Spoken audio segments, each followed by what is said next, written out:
स्वागत आहे तुमचं अनुपमाज व्लॉगमध्ये. तर सुंदर अशी सकाळ झाली होती आणि सकाळच्या नंतर मग आपल्याला सुरू होतात आपले हळूहळू दैनंदिन कामं. तर खूप सुंदर असं प्रसन्न वातावरण हे तुम्ही पाहताय की बागडतं इकडून तिकडं फुलपाखरू. तर माणसाने कसं असावं ना की एखाद्या निष्पाप असं फुलपाखरासारखं पक्षासारखं सगळं काही विसरून हे वेदावे आपले आपण आपलं महत्त्व जपत राहावं. तर अशा पद्धतीनं सकाळच्या कामांची सुरुवात तर झालेलीच होती आणि आज सगळं स्वयंपाक वगैरे आटोपल्यावर मग पटकन कपडे वगैरे धुवून घेतले आणि गच्चीवर गेले वाळवायला. कारण रोजची तेच तेच कामं असतात. पाहताय तुम्ही किती पक्षी छान असे उडत आहेत तिकडून मागे. आणि कपडे वगैरे वाळून घेतल्यावर आणि वातावरण सारखं बदलत होतं. मध्येच आभाळ येत होतं, मध्येच ऊन पडत होतं. अशा पद्धतीचं वातावरण झालेलं होतं. पावसाची तर खूप आतुरता आहे. पाऊस पडायला पाहिजे. आपल्या बळीराजाला खूप आवश्यक आहे. पण काय एकदमच उन्हाळा असल्यासारखं वाटतं आहे. सगळीकडं हेच वातावरण झालं आहे आणि अशा वातावरणात मग खरंच आहे शेतकरी किती म्हणजे आतुरतेनं वाट पाहत असेल पावसाची. किमान निदान चांगलं म्हणजे पीक तरी येऊ दे एवढी प्रार्थना ईश्वरचरणी करून आपण वाट पाहायची. एवढंच आपण करू शकतो. तर अशा पद्धतीनं मग कपडे वगैरे धुवून वाळून घातल्यावर मग पटापट बाकीचे पण कामं आवरून घेतले. स्वयंपाक आणि पूजा तर झालेलीच होती आणि सुट्टीचा दिवस होता. बाकीचे भरपूर कामं आज करायची होते आणि डोक्यात प्लॅनिंग ठरलेलं होतं की आज कुठल्याही पद्धतीचा आळस न करता बाकीचे कामं पण आपल्याला करायचे आहेत. तर हे काम पण करायचंच होतं. सगळे फर्निचर वगैरे पुसणं.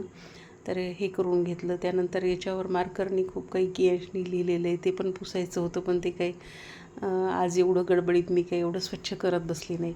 वर सगळं पुसून घेतलं कारण बाकीची बरीच कामं होती. पाणी लावून थोडंसं पुसण्याचा प्रयत्न केला पण ते काही इतकं क्लिअर झालेलं नाही. मार्करनी लिहिलेलं आहे आणि त्याची शाई मार्करची काही पटकन निघणार नाही असं मला वाटत होतं. खूप पसारा पडलेला होता. सगळं काही आवरायचं होतं.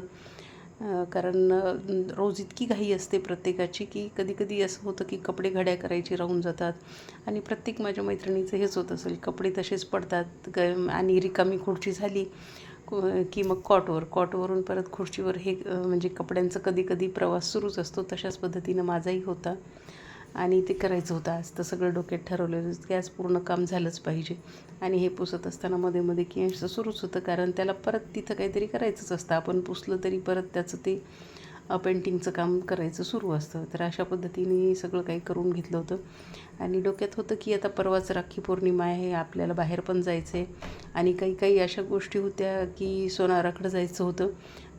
कशाचं काही गळून पडलेलं होतं, काही करायचं होतं, ते पण दुरुस्त करून आणायचं होतं आणि बरेच दिवस झाले पायातले चेन पण तुटलेले होते, ते पण जोडून आणायचे होते. असे छोटे छोटे कामं बरेच होते आणि ते सगळं एका पर्समध्ये घालून ठेवलेलं होतं पण जाणं काही होत नव्हतं. तर म्हटलं चला आज ते पण काम करून घेऊ आणि जाऊच. आता बरेच दिवसापासून पायात चेन नसल्यामुळं खूप वेगळंच वाटत होतं. असं म्हणतात की पायात जर चांदीची चेन असतील तर पाय दुखण्याचा वगैरे त्रास कमी होतो आणि मला अजिबातच म्हणजे असं नको वाटतं तसं राहायला बिना चेनचं. तर ते पण करायचं होतं आणि बरेच दिवसापासून चेन तुटलेले होते. त्यानंतर समोरच हा राख्यांचा बाजार भरलेला होता. पूर्ण जिकडं पाहावं तिकडं राख्या, रंगीबेरंगी राख्या. असं खूप छान वाटत होतं. किती छान वाटतं ना असं कुठला सणवार आला की हे सगळं वातावरण आणि बाजार असं खुलवून जातो. सगळं वातावरणात म्हणजे एक प्रकारचं चैतन्य असतं आणि प्रत्येक माझी मैत्रीण तिच्या भावाला राखी घेताना खूप असं पाहत असेल, खूप म्हणजे चॉईस करताना.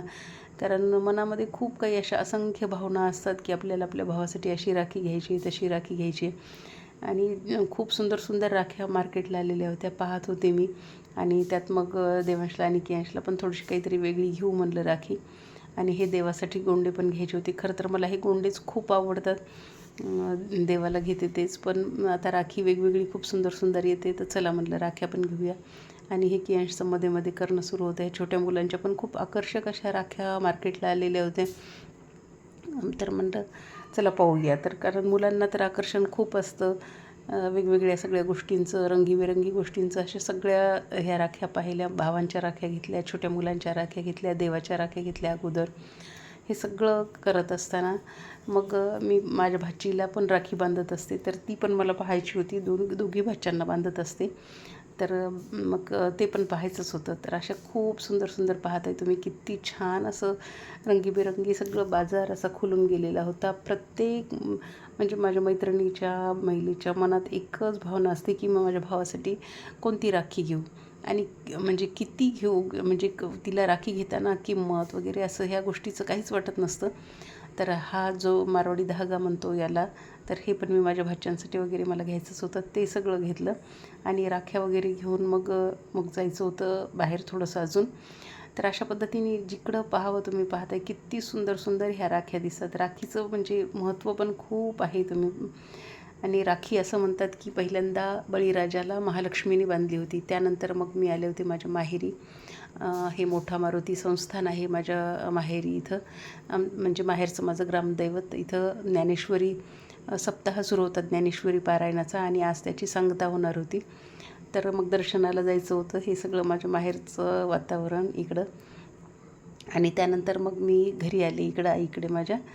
तर हे माझ्या माहेरचं घर, हे दोन्ही भावांचे बोर्ड लावलेले होते, ते पाहायचं पण राहिलेलं होतं. एक आहे कन्स्ट्रक्शनचं आणि दुसरं आहे सोलारचं. तर हे माझ्या दोन्ही भावांचे व्यवसायाचं स्वरूप आहे आणि त्याचे बोर्ड पण घरी लावलेले होते. आणि खूप दिवस झाले सगळेजण मला सांगत होते लावलेत, पण माझं काही पाहायला जाणं झालं नव्हतं. तर मग ते पण आले मी पाहायला. आणि त्यानंतर मग म्हणलं हे पाहून घेतल्यानंतर मनाला समाधान वाटतं की आपले भाऊ काहीतरी करतात. त्यानंतर मग दर्शन घ्यायला आले. ह्या पालखीचं ज्ञानेश्वर माऊलींची इथं पालखी माहेरी ठेवलेलीच होती समोर मारुती मंदिराच्या, आणि तिथं दर्शन वगैरे घेतलं ज्ञानेश्वर माऊलीच्या पालखीचं. हे सगळं समोर विठ्ठल रुक्माईचं मंदिर आहे, याला मठ म्हणतात आमच्या तिथं.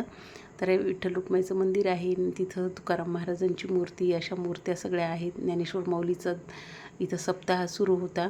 तर हे सगळं छान असं चैतन्यमय वातावरण. आणि इथं पाहताय तुम्ही किती स्वयंपाक मोठा सुरू होता, कारण खूप अन्नदान होतं ह्या सांगतेच्या वेळेला. खूप मोठ्या प्रमाणात सकाळपासून जी पंक्ती सुरू होतात तर संध्याकाळपर्यंत सुरू असतात 5-6 वाजेपर्यंत. अशा पद्धतीचं चैतन्यमय वातावरण असतं. आणि कुठल्याही जेव्हा हे पारायण वगैरे सुरू असतात ना, तर एक वेगळी म्हणजे तिथलं वातावरण होऊन जातं, धार्मिक, भावनिक सगळंच वातावरण. तर हे सगळं इथं सगळं पाहायचं होतं, दर्शन घ्यायचं होतं. त्यामुळं मग मी गेलेली होती माहेरी. आणि नुकताच ग्रंथ गुरूंनी उचलून नेलेला होता त्यांचा ग्रंथ, तर तिथं दर्शन वगैरे घेतलं. आणि त्यानंतर मग म्हणलं चला आता दर्शन वगैरे घेतल्यावर, तर नुकतीच घरून गेले होते. तर महाप्रसादाचा जो कार्यक्रम होता तर तो तर म्हणजे सुरूच होता महाप्रसादाचा कार्यक्रम. खूप मोठ्या प्रमाणात पंक्तींचं जेवण होत होतं इथं. आणि इथं खूप मोकळं असं मंदिर आहे हे. आणि राखी पौर्णिमा असल्यामुळं ते एक वातावरण वेगळं. माहेरी काही मुली आलेले असतात आणि काही असं वातावरण. तर हे माझ्या म्हणजे वडिलांच्या घराच्या समोर अशा पंक्ती बसलेल्या होत्या. खूप मोठ्या प्रमाणात असं अन्नदान इथं होतं. आणि अन्नदानाचं खूप महत्त्व आहे, आपल्या सगळ्यांना माहिती आहे. तर अशा पद्धतीचं हे सगळं कार्यक्रम सुरू होतं. आणि खूप छान वाटतं जेव्हा असं काही आपण पाहतो ना. आणि आपल्या माहेरीही जेव्हा कार्यक्रम होतात तर खूप प्रसन्न असं वाटतं सगळ्या गोष्टींचं. आणि हे ग्रामदैवत जे आहे खूप जागृत असं ग्रामदैवत आहे. माझ्या माहेरचं जे मोठा मारुती संस्थान आहे ते खूप जागृत असं देवस्थान आहे. आणि पूर्ण परभणी म्हणजे शहरामध्ये खूप प्रसिद्ध असं देवस्थान आहे ते. तर खूप हनुमान जयंतीचा पण कार्यक्रम खूप मोठा होतो. आणि दसरा महोत्सव पण खूप मोठा असा माझ्या इथं माहेरी होत असतो, मोठ्या मारुती संस्थानच्या तिथं. आणि सगळेजण म्हणजे जे माझ्या म्हणजे काका असतील, चुलत भाऊ असतील, सगळे आमचे म्हणजे घरचे जे गल्लीतले सगळेजण आहेत ते खूप म्हणजे इथं मेहनतीने सगळं आणि आनंदाने सगळं काम करत असतात. त्यांना खूप असं घरचा कार्यक्रम असल्यासारखा वाटतो. आणि सगळेजण खूप छान काम करतात इथं. हे समोर तुम्ही पाहताय मारुतीचं मंदिर आहे. आणि हे लोकांची ये जा सुरूच होती. हा मोठा मारुती असं म्हणतात, मानाचा मारुती परभणी शहरामधला. तर हे सगळं झाल्यावर मग दर्शन वगैरे घेतल्यावर मग मी आले घरी, म्हणजे आईच्या घरी. आणि हे घरी आल्यावर थोडंसं थांबले. आणि नंतर मग मला जायचं होतं अष्टभुजा देवीच्या दर्शनाला. हे पण म्हणजे मानाची देवी, परभणी शहरामधली अष्टभुजा देवी. खूप असं म्हणजे पहिली म्हणलं तरी चालतं. तर इथं मग मी आले होते दर्शनाला, कारण खूप दिवसात गेलेलेच नव्हते. आणि दसऱ्यात तर इथं पाय ठेवायलाही जागा नसते. तर म्हणलं चला आज आलेलोच आहे आपण माहेरी इकडं, तर हे सगळं म्हणजे दर्शन वगैरे घेऊन जाऊया. तर मग हे अष्टभुजा देवीचं दर्शन घेतलं. त्यानंतर मग खाली इथं महादेवाची पिंड पण आहे, तर तिचं पण दर्शन वगैरे घेतलं. प्रसन्न असं वाटत होतं. खूप दिवसाची जायची इच्छा होती पण होत नव्हतं. एक तर दसऱ्यातच जाणं होतं. आणि दसऱ्यात मग काय होतं, गडबडच असते. आणि समोर हे दुकान आहे. तर आता तुम्हाला माहिती आहे सगळ्यांनाच, माझ्या मैत्रिणींना, की गोकुळाष्टमी जवळ आलेली आहे. आणि आपल्या बाळकृष्णाचा जन्म करायचा म्हणल्यावर एवढं सगळं जन्म महोत्सव करायचा म्हणल्यावर तर त्याला नवीन कपडे लागणारच. तर मग मी मुद्दामूनच गेले होते आणि तिथं एकच दुकान असं आहे की तिथं सगळं बाळकृष्णाचं साहित्य मिळतं. आणि मग बाळकृष्णासाठी ड्रेस वगैरे घेतला, कारण त्याचा जन्म करायचा, साजरा करायचा म्हणल्यावर तर त्याला सगळं नवीन लागणारच. तर त्यामुळं मग तिथं गेले. तिथं गेल्यावर मग मी सुंदर असं बाळकृष्णासाठी ड्रेस वगैरे घेतला. त्याला सगळं मग त्याला नटवण्यासाठी सगळं साहित्य असं घेतलं. तिथंही राख्या आलेल्याच होत्या. म्हणजे सध्या असं झालं आहे मार्केटमध्ये की जिकडं तिकडं राख्याच राख्या असं वातावरण झालं आहे. म्हणजे खूप सुंदर असं वाटतं. राखी असं म्हणतात की बळीराजाला महालक्ष्मीने बांधली होती, त्यानंतर आपल्या द्रौपदीने श्रीकृष्णाला बांधली होती. तर हे सगळं घ्यायचं होतं. आणि माझ्याकडचा जो पाळणा आहे पहिला तो स्टीलचा होता. तर म्हणजे असं मी ठरवलं की यावेळेस लाकडी किंवा दुसरा कुठला तरी घेऊया. हा लाकडी घ्यायला गेले पण एकच पीस होतं तिथं आणि ते पण मग म्हणजे थोडंसं म्हणजे मला खूपच असा मोठा वाटला आणि बाळकृष्ण एकदम छोटासा. तर हा पाळणा खूपच मला मोठा वाटत होता. म्हटलं चला पाहूया अजून काहीतरी. मग हा दुसरा एक पाहिला मी. तर हा छान वाटला मला. याला समोर दोरी पण बांधता येते आणि गादी लोड वगैरे पण ठेवता येतात. मग हा पाळणा पण मग घेऊन आले, कारण सारखं सारखं मग मार्केटला जाणं होत नाही. तर म्हटलं चला आज एकच दिवशी सगळी कामं करून येऊया.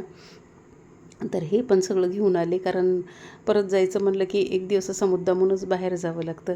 आणि बाळकृष्णाच्या लीला, बाळकृष्ण हे सगळं गोकुळाष्टमीचा कार्यक्रम खूप सुंदर चैतन्यमय वाटत असतं. श्रावण महिना म्हणलं की सणवाराचे दिवस आणि खूप छान छान असं सगळं वाटत असतं हे सगळं भरभरून. त्यानंतर मग माझा पोळपाटही थोडासा भंगला होता, तर तेही घ्यायचं होतं. मग नंतर गेले भांड्याच्या दुकानात आणि तिथं हा पोळपाट घेतला, कारण याच्याशिवाय तर आपलं काम सगळं अडून बसतं. आणि घरचा जो होता तो खूपच मोठा पण झाला होता आणि भंगला पण होता.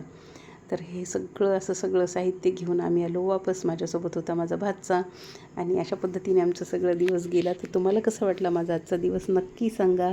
आणि मला ज्यांनी सबस्क्राईब केलं नसेल सबस्क्राईब करा. चला भेटूया पुढच्या ब्लॉगमध्ये. बाय.